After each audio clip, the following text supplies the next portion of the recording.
Olá pessoal, vamos iniciar aqui a nossa aula falando sobre radicais, né? É o início do estudo, nosso estudo sobre os radicais.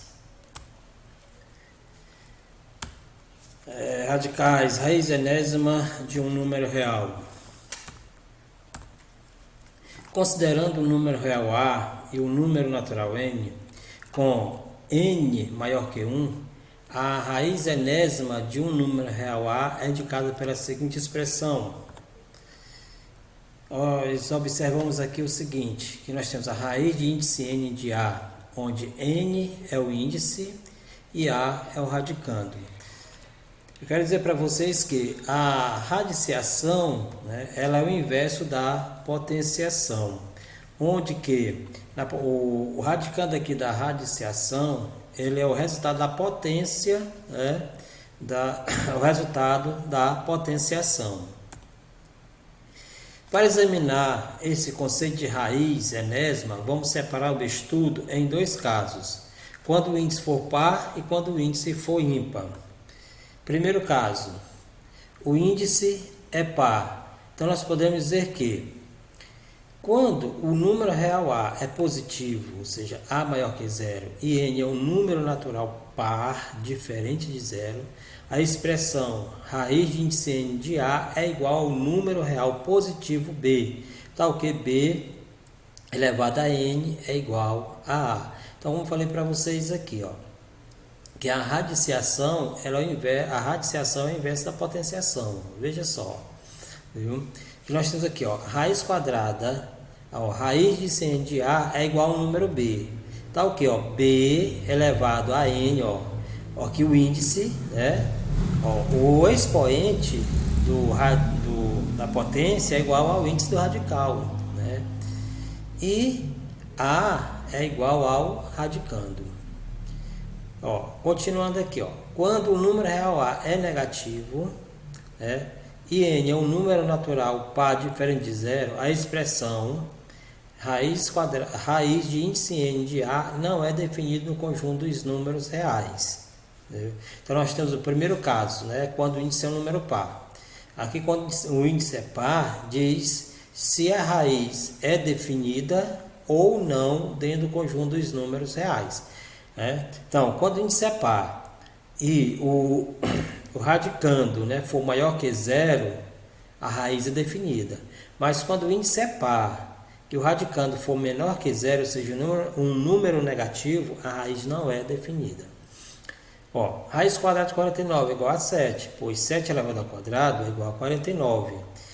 Raiz quadrada de 27,04 é igual a 5,2, né? Pois 5,2 elevado ao quadrado é 27,04.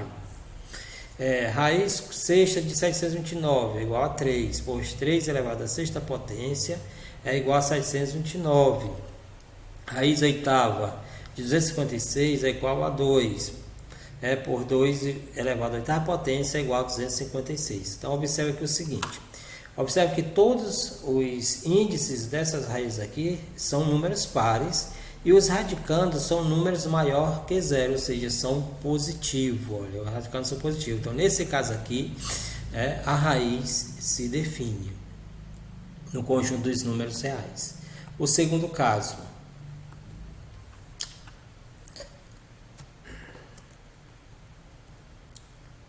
nós temos aqui, ó,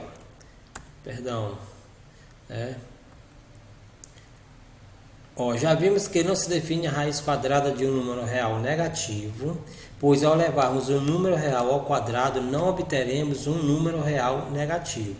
Esse fato se estende quando temos a raiz quarta ou a raiz sexta ou a raiz oitava e assim por diante de um número real negativo. Observe aqui, ó. 2 elevado ao quadrado é igual a 4. E menos 2 elevado ao quadrado também é igual a 4. Não existe um número real que elevado ao quadrado seja igual a menos 4. Dizemos então que raiz quadrada de menos 4 não se define no conjunto dos números reais. Outros exemplos. Ó. Raiz oitava de menos 256 não se define. Raiz quarta de menos 81 não se define. Raiz sexta de menos 1 não se define.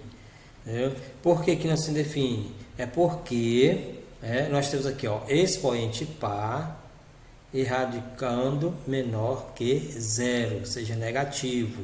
Então, quando o expoente for par e o radicando, quando o índice for par e o radicando negativo, a raiz não se define. Olha, quando o índice for um número par e o radicando negativo, viu? A raiz não se define. Ó, é importante notar a diferença entre as expressões, ó, menos raiz quadrada de 9 e raiz quadrada de menos 9. Observe aqui, ó, menos raiz quadrada de 9 é o oposto de mais raiz quadrada de 9. Logo, menos raiz quadrada de 9 é igual a menos 3. Raiz quadrada de menos 9 não se define no conjunto dos números reais. Olha, por quê? Porque aqui o radicando é negativo, que é uma coisa que é bem diferente dessa expressão aqui, ó, de menos raiz quadrada de 9. Aqui nós temos aqui menos raiz quadrada de 9 e aqui raiz quadrada de menos 9. Então, são expressões diferentes. O segundo caso, nós temos aqui no segundo caso, o índice é ímpar. Podemos dizer que, dado um número real A e um número natural ímpar, N, a expressão raiz quadrada de N de A é igual ao número real B, tal que B elevado a N é igual a A. Observe que nesse caso o radicando pode ser positivo ou negativo. Veja alguns exemplos. Ó. O radicando ele pode ser positivo ou negativo. A raiz cúbica de 8 é igual a 2, pois 2 ao cubo é igual a 8. Raiz cúbica de menos 8 é igual a menos 2, pois menos 2 elevado ao cubo é igual a menos 8. Observe aqui, ó.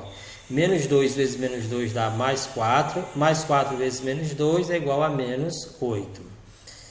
Raiz quinta de 3.125 é igual a 5, pois 5 elevado à quinta potência é igual a 3.125. Raiz quinta de menos 3.125 é igual a menos 5. Por quê? Por menos 5 elevado à quinta potência é igual a menos 3.125. Observe aqui o seguinte, olha. Nesse caso, ó, o índice ímpar, o radicando ele pode ser positivo ou negativo, que nesse caso a raiz se define no conjunto dos números reais. Agora, aqui nós temos outra observação. Ó, sendo n um número natural maior ou igual a 2, define-se raiz de índice n de A igual a 0. Ó, raiz quadrada de 0 é 0, raiz quadrada de raiz 25 de 0 é igual a 0. Não importa o valor do índice que a raiz sempre vai ser, e o radicando 0, a raiz sempre vai ser 0. Por quê? Qualquer número elevado, o zero elevado a qualquer expoente, o resultado sempre vai ser igual a 0. Porque 0 vezes 0, 0. Então, meus queridos do 9º ano da Escola Maria Carlos, o Rio da Água das Cunhães, Maranhão, o próximo vídeo vai mostrar a resolução desses exercícios aqui, que no caso é para reforçar o aprendizado de vocês. E até a próxima aula.